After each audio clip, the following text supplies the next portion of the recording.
नमस्कार दोस्तों, welcome to my channel OTP online tech platform में आप सभी का स्वागत है। दोस्तों, आज हम जानने वाले हैं कंप्यूटर के रूल्स, यानी कि कंप्यूटर यूज़ करने के दौरान इन 7 डेस्कटॉप रूल्स को ज़रूर करें फॉलो। यानी कि चलिए दोस्तों देखते हैं कि जब हम कंप्यूटर यूज़ करते हैं तो किन किन बातों को हमें ध्यान रखना है और क्या क्या चीज़ें हमारे लिए इम्पोर्टेंट है। तो जिसमें सबसे पहले वही आता है कि कंप्यूटर्स के रूल, यानी यूज़ करते समय हमें कंप्यूटर्स के कुछ चीज़ों के और कुछ बातों का ध्यान रखना चाहिए। जैसे पहला, कंप्यूटर के इस्तेमाल करते समय कुछ लोग छोटी छोटी गलतियां कर जाते हैं। इनसे बचने के लिए 7 सबसे बेस्ट कंप्यूटर रूल्स को जानना ज़रूरी है। जिसमें सबसे पहले आता है, कंप्यूटर पर आज के समय में ज़्यादातर लोग कीमती समय बिताते हैं। अधिकतर कामों को करने के लिए इंटरनेट और पीसी की ज़रूरत पड़ती है। पीसी यानी कि पर्सनल कंप्यूटर। कई बार दफ्तर या फिर घर में इससे खराब हो जाने के कारण कुछ कामें रुक जाती हैं। ऐसी परिस्थिति आने से पहले ही 7 जरूरी डेस्कटॉप रूल्स को अपनाकर आप इन सब होने वाले हजारों रुपयों की बचत कर सकते हैं। यानी कि इन पर जितने भी आपके इन खराबी की वजह से अगर कुछ हजारों रुपये आपके लग जाते हैं ठीक कराने में, उससे आप बचत कर सकते हैं अगर पहले से ही कुछ बातों का ध्यान रखें। तो सिर्फ इतना ही नहीं, कंप्यूटर का इस्तेमाल करते समय भी आपको बड़ी बड़ी फाइलें सर्च करने में मदद मिलेगी। चलिए दोस्तों देखते हैं रूल नंबर 1 क्या है। तो रूल नंबर 1 है, कंप्यूटर ऑन करने से पहले करें हाथ की सफाई। यानी कि बहुत कम लोग ऐसे हैं जो कंप्यूटर या लैपटॉप का इस्तेमाल करते समय इन रूल्स को फॉलो करते हैं। इसे फॉलो करने से बहुत सारी समस्याएं आने से पहले ही दूर हो जाती है। रूल्स नंबर 1, कंप्यूटर ऑन करने से पहले हाथ की सफाई। यानी कि कंप्यूटर चालू करने से पहले हाथ की सफाई से क्या मतलब है? ये मतलब यहाँ पर कतई नहीं है कि अगर कि कंप्यूटर चालू करने से पहले आप हाथ साफ तो करना है, लेकिन गीले हाथ से नहीं जाना है। आगे देखेंगे कि हाथ की सफाई किस तरीके से करने के लिए कहा जा रहा है। तो यहाँ पर दोस्तों, कंप्यूटर के इस्तेमाल करने से पहले इसकी साफ सफाई सूती कपड़े से ज़रूर करें। इसके बाद इसे ऑन करते समय भी यूजर्स को अपनी साफ सफाई के ऊपर ध्यान देने की ज़रूरत है। यानी कि जब आप कंप्यूटर चालू करने जा रहे हैं उससे पहले उसे सूती कपड़े से साफ कर ले, और जो यूज़र उसको ऑन करने जा रहा है उसे भी ध्यान रखना है। क्या करना है? हाथ में धूल मिट्टी होने के कारण डेस्कटॉप पर गंदगी लगने की संभावना बनी रहती है। इसके अलावा कीबोर्ड की भी साफ सफाई ज़रूर करें। कई बार लोग ज़रूरत पड़ने पर स्क्रीन के ऊपर भी उंगलियां फेरते हैं। यानी कि जैसे कि आप स्क्रीन देख पा रहे हैं यहाँ पर पिक्चर में, और इसमें जो बताई गई ये बात है कि हाथ को कैसे साफ करना है। यानी मिट्टी वगैरह लगी है उसको किसी कपड़े, सूती कपड़े से अपने हाथ को साफ कर लीजिए, क्योंकि वो गंदगी आपके स्क्रीन पर भी लग सकती है, आपके कीबोर्ड पर भी लग सकती है। अगर स्क्रीन टच करते तो वहाँ लग सकती है, जिसके वजह से आपका डेस्कटॉप जो है वो यानी कि पर्सनल कंप्यूटर गंदा होने की संभावना हो जाती है। और कुछ चीज़ों में गंदगी जाने की वजह से या साउंड कम हो जाना या फिर वो चीज़ कुछ खराबी आ जाती है। तो पहला रूल यही कहता है कि हमें क्या करना है? हाथ की सफाई का ध्यान रखना है। नेक्स्ट, दूसरा है, खाने पीने की चीज़ों को रखें दूर। यानी कि दोस्तों, जब आप कंप्यूटर यूज़ कर रहे हैं तो उस समय खाने पीने की चीज़ों को दूर रखना है। आप पीने की चीज़ों को दूर रखना है। उसमें कैसे रखना है ये देखिए दोस्तों, कि अधिकतर लोग घर में लैपटॉप या कंप्यूटर का इस्तेमाल करते समय आसपास खाने पीने की चीज़ें रख लेते हैं। गलती से भी अगर पानी की बूंदें इसके ऊपर पड़ जाए तो हजारों रुपए का नुकसान हो सकता है।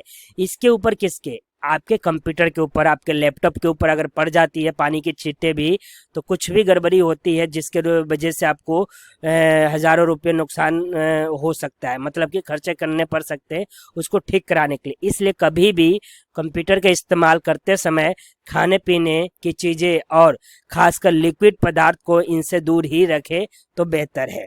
जैसे कि आप पिक्चर में देख पा रहे हैं कि डेस्कटॉप आपके सामने है, उसी पर आपने चश्मा इसमें रखा हुआ है, पानी भी रखा है, और कुछ डाइट्स जो है वो चम्मच से पर्सन खा रहा है। तो इन सभी चीज़ों को आपको दूर रखना है ताकि आपका डेस्कटॉप सेफ रहे। नेक्स्ट जो है ध्यान रखने वाली बात है दोस्तों, वो है हमारा बैंडेड या इलीगल वेबसाइट पर जाने से बचे। जैसे यहाँ पर देख पा रहे एक पिक्चर में कि दिखाया गया है कि किस प्रकार से कुछ साइडें मतलब बैंड होती है उस पर नहीं जाना चाहिए, लेकिन जो हैकर्स होते हैं या फिर जो प्रोफेशनल जो इसके इन सब वेबसाइट पे जो पहुंचते हैं प्रोफेशनल हैकर्स से, तो उन चीज़ों को आपको ध्यान रखना है कि आप इन सब में जो बैंड है, जो बैंडेड है या इलीगल है वेबसाइट, उस पर नहीं जाना है। यानी कंप्यूटर पर बहुत सारे नए यूजर्स ऐसे होते हैं जो अलग अलग वेबसाइट पर जाकर गेम्स और सॉफ्टवेयर सर्च करते हैं। अगर आपको भी गेम खेलना पसंद है तो बैंडेड वेबसाइट पर जाने से बचे। इलीगल वेबसाइट पर विजिट करने से कंप्यूटर की स्पीड स्लो हो जाती है। सिर्फ इतना ही नहीं, डेटा चोरी होने की संभावनाएं बनी रहती है। कहने का मतलब ये है दोस्तों कि इलीगल या जो वेबसाइट बंद है उन पर अगर हम विजिट करते हैं तो वो क्या होता है कि जो पीछे इसके हैकर्स बैठे होते हैं या फिर जो भी इसके पीछे यूजर्स बैठे होते हैं जो यूज़ कर रहे होते हैं, वो हमारे वेबसाइट को, हमारे डेटा को चुरा सकते हैं, हमारी स्पीड को स्लो कर सकते हैं, हमारे इंटरनेट को वो यूज़ कर सकते हैं। इसलिए ऐसे यानी कि इलीगल वेबसाइट या जो बंद कर दी गई है वेबसाइट, उनसे बचना है हमें। नेक्स्ट जो है वो ध्यान रखने वाली बात क्या है दोस्तों, सेटिंग में ज़रूरत होने पर ही करे बदलाव। यानी कंप्यूटर में बहुत से लोग सेटिंग करते रहते हैं और कुछ गलत सेटिंग हो जाने के बाद पता ही नहीं चलता उसको कैसे ठीक करे फिर से। तो इसलिए जब ज़रूरत हो तभी सेटिंग को आपको क्या करना है, चेंज करना है, अदरवाइज नहीं छेड़ना है सेटिंग को। जो सेटिंग जैसे है वैसे रहने देना है। जैसे इस पिक्चर में दिखा रहा है कि रीस्टार्ट पर अभी है, अगर रीस्टार्ट करने की आवश्यकता नहीं है तो रीस्टार्ट मत कीजिए दोस्तों, आराम से अपना कंप्यूटर यूज़ कीजिए, कर जरूरत है तो कीजिए, नहीं तो मत कीजिए। तो अगर कंप्यूटर चलाते समय किसी तरह की परेशानी आती है तभी इसकी सेटिंग में जाकर किसी भी तरह की बदलाव करें। बेवजह बार बार सेटिंग में जाकर इसे छेड़छाड़ करने से कई बार लोग बदलाव के कारण या बदलाव के बाद भूल जाते हैं कि उन्होंने क्या चेंज किया है। बाद में उन्हें इसे सही करते समय समस्या आती है। ऐसी स्थिति में कई बार कंप्यूटर रिपेयरिंग करने वाले ग्राहक को बेवजह चूना लगा देते हैं।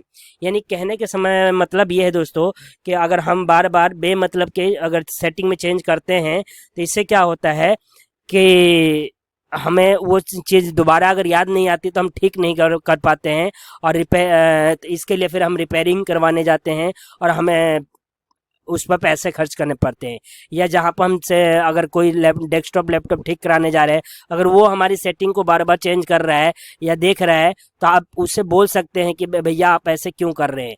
तो उससे भी, क्योंकि वो ग्राहक को क्या चूना लगाने का मतलब ये है दोस्तों कि वो सेटिंग से गड़बड़ करके और आपसे पैसा लेने का प्रयास करता है। तो ऐसे बातों का भी ध्यान रखना है। अगर आप लेकर जा रहे हैं तो अपने जो है सामने के अपने लैपटॉप पीसी को ठीक कराएं और ध्यान रखें कि वो कुछ सेटिंग में चेंज ना करें। नेक्स्ट पॉइंट पर चलते हैं दोस्तों कि नेक्स्ट पॉइंट हमारा क्या है, तो वो है डेस्कटॉप पर सेव नहीं करें। यानी डेस्कटॉप पर सेव नहीं करें का क्या मतलब है यहाँ पर दोस्तों, डेस्कटॉप पर कोई सेव ना करने का मतलब ये है कि क्योंकि हम जब डेस्कटॉप पर कोई भी फाइल सेव करते हैं वो डायरेक्ट हमारी विंडो ड्राइव के अंदर जाती है। यानी कि विंडो ड्राइव कहने का मतलब क्या है कि विंडो के फोल्डर में जाती है, जिससे कि जब विंडो करप्ट होता है तो हमें क्या होता है, बहुत से प्रॉब्लमों को झेलना पड़ता है और वो सारी चीज़ें वो डिलीट हो जाती है, जिसके वजह से हमें वो डेटा लेना मुश्किल हो जाता है। जैसे यहाँ लिखा है कि डेस्कटॉप आइकन नॉट शोइंग, तो प्रॉब्लम सॉल्व कैसे, तो save in any drive section which does not contain window software.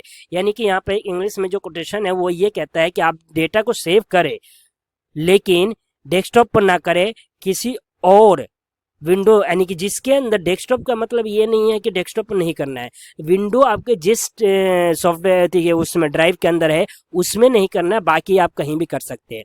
जैसे कि लिखा है अधिकतर लोग किसी से सॉफ्टवेयर या तस्वीरें और वीडियो लेने के बाद इसे डेस्कटॉप पर ही सेव कर लेते हैं। जल्दीबाजी में अगर आप ऐसा कर रहे हैं तो बाद में समय निकालकर इसे अलग फोल्डर में रख ले। कई बार डेस्कटॉप पर बहुत सारे आइकन होने की वजह से ऑन करते समय इनकी स्पीड भी कम हो जाती है। यानी कहने का मतलब है कि आपने जल्दबाजी में कर दिया तो बाद में आकर उसको दूसरे ड्राइव में या दूसरे फोल्डर बनाकर और कहीं सेव कर ले ताकि आपका डेटा बचा रहे। क्योंकि स्पीड भी इससे कम होता है, क्योंकि जिसके अंदर विंडो सॉफ्टवेयर होता है हमारा, उसमें ज़्यादा से ज़्यादा अगर हम स्पेस रखेंगे तो हमारा लैपटॉप डेस्कटॉप जो है वो स्मूथ चलेगा और स्पीड चलेगा, और हमारा डेटा डिलीट अगर उसमें विंडो करप्ट होता है तो आपका डेटा बचा रहेगा। ठीक है दोस्तों, इन बातों को ध्यान रखना है। नेक्स्ट जो है वो है हमारा 6 नंबर, पासवर्ड रखे सिक्योर। पासवर्ड सिक्योर रखने का मतलब है कि अगर आपने लैपटॉप या कंप्यूटर पर कोई पासवर्ड लगाया है तो उसको किसी को नहीं बताना है। अगर पर्सनल कंप्यूटर हो तो इसमें हमेशा पासवर्ड लगाकर रखें। अधिकतर लोग डिजिटल सामानों को मिलने के बाद इसे खोलकर चेक करने की कोशिश करते हैं। कहने का मतलब ये है कि अगर हम कभी काल किसी को अपना लैपटॉप या कंप्यूटर दे देते हैं और पासवर्ड बता देते हैं तो वो उसमें अपना जो काम है वो करने के बजाय वो हमारी फाइलों को देखने का प्रयास करता है। तो इसलिए हमें पासवर्ड जो है किसी को बिना वजह बिना ज़रूरत के नहीं बताना है। हमें दोस्तों अपने पासवर्ड को पर्सनल रखना है और किसी से ना शेयर करें, जिससे कि आपके डेटा की सिक्योरिटी बने रहे और आपके लैपटॉप की भी सिक्योरिटी बनी रहेगी। ज़रूरत हो तो अपने सामने उसको दे और यूज़ करवाएं और फिर उसके बाद अपना कंप्यूटर लॉग आउट कर ले। ऐसी स्थिति में अगर इसमें पासवर्ड हो तो गलत हाथों में जाने के बाद भी कोई इसमें सेंधमारी नहीं कर सकता है। इसके अलावा कंप्यूटर में कभी कहीं भी किसी भी तरह के पासवर्ड को सेव कर रखने से बचे। यानी कहने का मतलब पासवर्ड लगा रहता है तो कोई आपके डेटा में छेड़छाड़ या कोई गलत यूज नहीं कर सकता है। और साथ ही साथ आप जो है क्या लास्ट पॉइंट में ये कहते हैं, कंप्यूटर में कहीं भी अपना जो है पासवर्ड सेव करके ना रखें और चीज़ों का, क्योंकि डेटा अगर कंप्यूटर को चोरी होगा तो आपके सभी डेटा चला जाएगा, सभी की आईडी पासवर्ड भी जा सकती है अगर जैसे फोल्डर बना के आप सेव करके रखते हैं तो। अब इसका लास्ट और रूल्स जो है कंप्यूटर का यूज़ करते समय ध्यान रखने वाला वो है 7 नंबर, नया सॉफ्टवेयर इंस्टॉल करने से पहले करें जांच। यानी कि कोई भी सॉफ्टवेयर, सिर्फ मैं यहाँ पर कंप्यूटर की बात नहीं करूँगा, मोबाइल की भी बात करूँगा, कोई भी सॉफ्टवेयर इंस्टॉल करने से पहले उसके सॉफ्टवेयर के बारे में पूरी जानकारी ले ले। साथ ही साथ उस सॉफ्टवेयर को किस कंपनी ने बनाया उसका जान ले, और उसको परमिशन जब देते हैं तो ध्यान रखें जितनी परमिशन उसको रिक्वायरमेंट है या आपको लगता है इसको इतना ही परमिशन देना चाहिए उतना ही उसको देना चाहिए। ओके नहीं करना चाहिए जैसे हम अधिकतर करते हैं। तो जैसे कि नया सॉफ्टवेयर कुछ भी हो सकता है, जैसे आप पिक्चर में देख पा रहे हैं कि गूगल मैप है, जीमेल है, एप्पल से का प्ले स्टोर है, स्काई है, क्रोम है, फायरफॉक्स, यूट्यूब, फेसबुक, इंस्टाग्राम, सब कुछ है यहाँ पे, एडोब रीडर। तो इस प्रकार के जितने भी सॉफ्टवेयर आपके पास है या प्ले स्टोर से आप डाउनलोड करते हैं कंप्यूटर या लैपटॉप किसी के लिए भी, तो उसको डाउनलोड करते समय और जब इंस्टॉल कर रहे होते हैं दोस्तों तो ध्यान रखना है कि आपको परमिशन उतना ही देना है जितनी उसकी ज़रूरत है, और जिन सॉफ्टवेयर की ज़रूरत है उन्हीं को इंस्टॉल करें, अदरवाइज नए सॉफ्टवेयर को इंस्टॉल ना करें। खासकर दोस्तों एपीके फाइल जो आजकल चल रहा है, व्हाट्सअप, फेसबुक, मोबाइल, हर जगह एपीके फाइल आपको भेजा जा रहा है। उन फाइलों को एपीके फाइल यानी कि किसी भी सॉफ्टवेयर का एक एपीके फाइल होता है वो जो भेजते हैं और कहते हैं कि इंस्टॉल करें, फिर आपको ये लकी ड्रॉ या कुछ भी होता है वो मिलेगा। तो इन सब चीज़ों से आपको बचना है क्योंकि एपीके फाइलों में वायरस होते हैं और वो वायरस हमारे सिस्टम, लैपटॉप, कंप्यूटर, मोबाइल किसी के भी डेटा को चोरी करने का मतलब डेटा को चोरी करने का प्रयास करते हैं और हैक करने का प्रयास करते हैं। तो ऐसे चीज़ों से दोस्तों बचना है। अगर आपको किसी भी सॉफ्टवेयर की ज़रूरत पड़ती है तो इसे इंस्टॉल करते समय टर्म एंड कंडीशन को ध्यान से पढ़ें। इसके अलावा अनऑथराइज्ड वेबसाइट से कोई भी सॉफ्टवेयर डाउनलोड करने से बचे। इससे वायरस आने के साथ ही डेटा लीक होने की संभावना रहती है। अधिकतर लोग इन छोटी छोटी चीज़ों पर बहुत कम ध्यान देते हैं जिसके वजह से उनके डेटा लीक हो जाते हैं या डेटा चोरी हो जाते हैं, और फिर जो हैकर्स या डेटा चोरी करने वाला होता है वो आपको ब्लैकमेल करता है या आपको टॉर्चर करता है। तो इन सभी बातों का आपको ध्यान रखना है, सिर्फ लैपटॉप कंप्यूटर के कंडीशन में नहीं, आपको आजकल मोबाइल के कंडीशन में भी, स्मार्टफोन के कंडीशन में भी ध्यान रखना है कि ऐसे सॉफ्टवेयर से बचना है हमें जो हमारे काम के नहीं है और फालतू के हैं, उनको इंस्टॉल नहीं करना है। अनऑथराइज्ड है उनको भी नहीं करना है दोस्तों।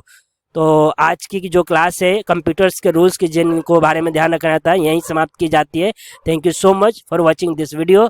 कंप्यूटर लेबोरेटरी रूल्स यहाँ पर जैसे आप पिक्चर में देख पा रहे हैं, इन सभी बातों का भी ध्यान रखना है दोस्तों। और टेक्नोलॉजी से जुड़े जानकारी पाने के लिए मेरा YouTube channel online tech platform को सब्सक्राइब करें और ज़्यादा से ज़्यादा शेयर करें। थैंक यू सो मच दोस्तों।